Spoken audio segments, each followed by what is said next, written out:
Hey everyone, it's Maya here. So before we start today's episode, I just wanted to jump in at the very beginning and say that this is going to be a little bit of a different style of episode than our usual episodes in this series.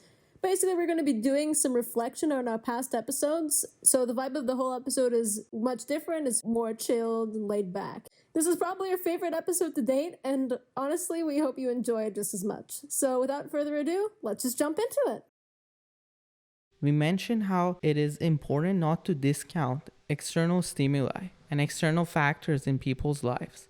It's very easy for us to sit here and talk about atomic habits and tiny changes as systems of improvements, but at the end of the day, people are going through tough shit. There's economic pressures on them, there are familial pressures on them, and I've been going through things like that in the past month.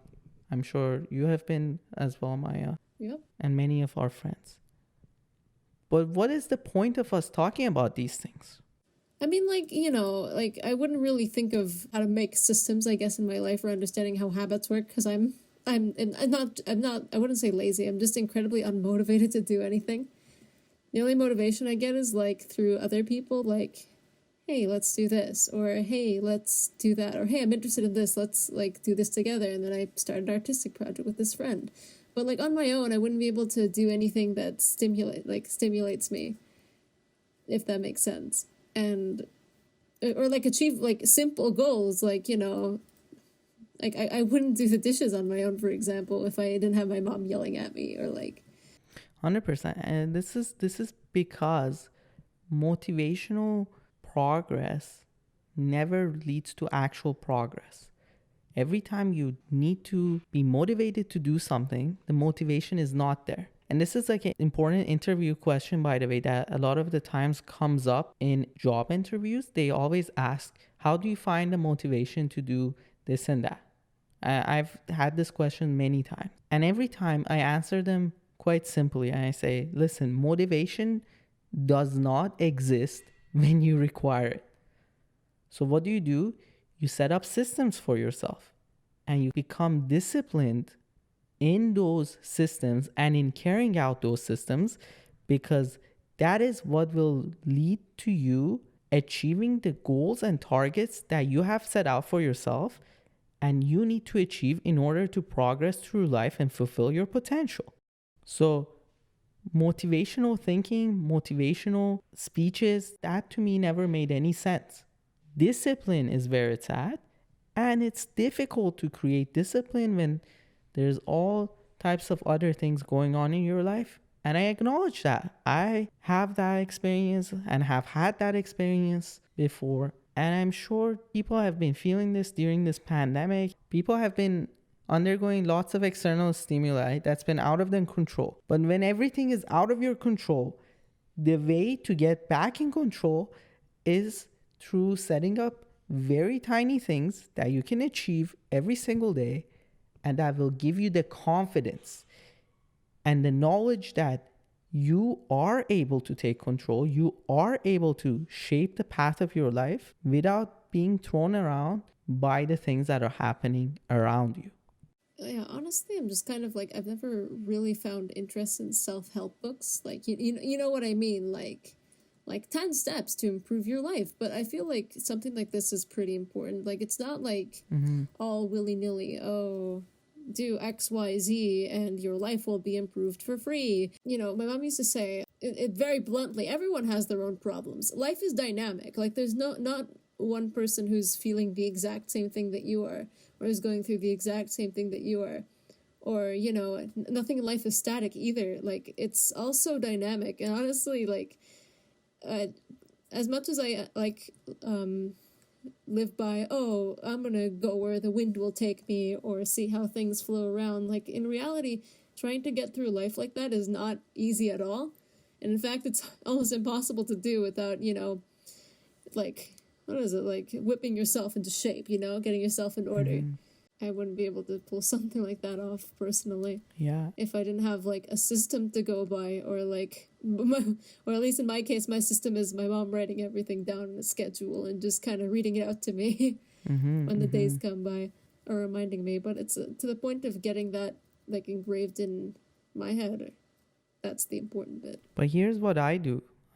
You mentioned writing things down. Writing in general and also penmanship, and I always advocate this to my friends. I say it's very important for you to develop good penmanship skills because it's extremely meditative. It helps you remember things. It increases your confidence when you write things down and you accomplish them. I do this every quarter. Every quarter, I sit down, I write things down, things I want to achieve, things I want to do. And of course, I achieve some, I don't achieve some. But ever since having read this book, I not only write down the goals, I also write down the systems to achieve the goals that I write down. So, of course, self help is a massive industry, and a lot of the stuff that they sell is snake oil. No question about it.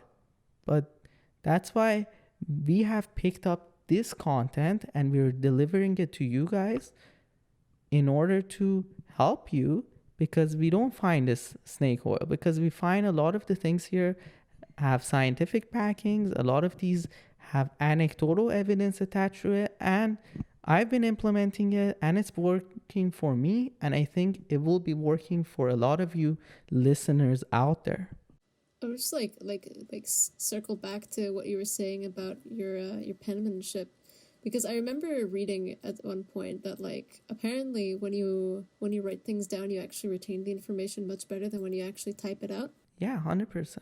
Because it's engaging your muscles, it's engaging the creative side of your brain. Like you would imagine the rational side of the brain is where all of that process takes place with remembering material, right? But when you engage in writing things down, then you're also engaging the creative side of your brain. And the creative side of your brain is not going without use. So imagine you're doubling the horsepower of your brain all of a sudden by engaging in penmanship and writing things down. And not to mention, by the way, like if you have racing thoughts in your head, if you're constantly like blaming yourself, and we're going on a tangent here, I acknowledge that, but I think it's important to take this tangent. If you're constantly like worrying or beating yourself up, and things of this nature is very common if you're going through a period of grief, if you're going through a breakup, things of that sort, and you're really hurting, sit down, start writing. And the moment you write, not only you get all of that out, but it also allows you to then become an objective observer of the content in your head. And what do I mean by that? I mean that all of a sudden, through the process of writing the things that are on your mind down on a piece of paper, you have essentially become the audience to your own story. And by becoming the audience to your own story, you can objectively criticize that story. You can objectively assess that story. And if you're unjustly blaming yourself constantly for the things or the decisions you've made, once you write it down, then you are able to see whether or not those unjust criticisms in your head are there justifiably or not. And most often than not, they're not there justifiably. So on that note, let's end this episode. Hey, thanks for tuning in to the reflection on what we've talked about for the last few episodes. The reflection, introspection. We're in the process of bringing humanity to a new level. Think of Nietzsche's Overman. We want to fulfill the potential of us as well as the people we influence. And I hope that the audience takes note of this and appreciates it and finds it of value. Well, that's why we're here, isn't it? We're here to try to show things to the audience that they might find of value. Overall, everyone's dealing with their own stuff, and it's up to us to move on and carve a path in life, you know? Yes. But yeah. Yes, of course. And finding motivation is difficult in the presence of external stimuli that are conflicting with your progress and your goals.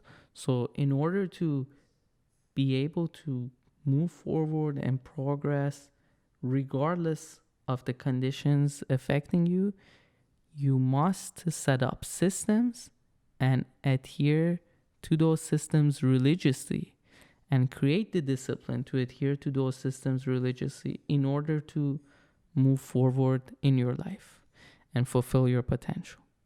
And that's where we're going to end this episode. Thank you very much for listening and tuning in to our podcast. It is always a great pleasure to be able to present our thoughts and ideas to you guys, and we'll catch you in the next one. This has been Farshad. And this has been Maya. Talk to you later. Bye. Bye.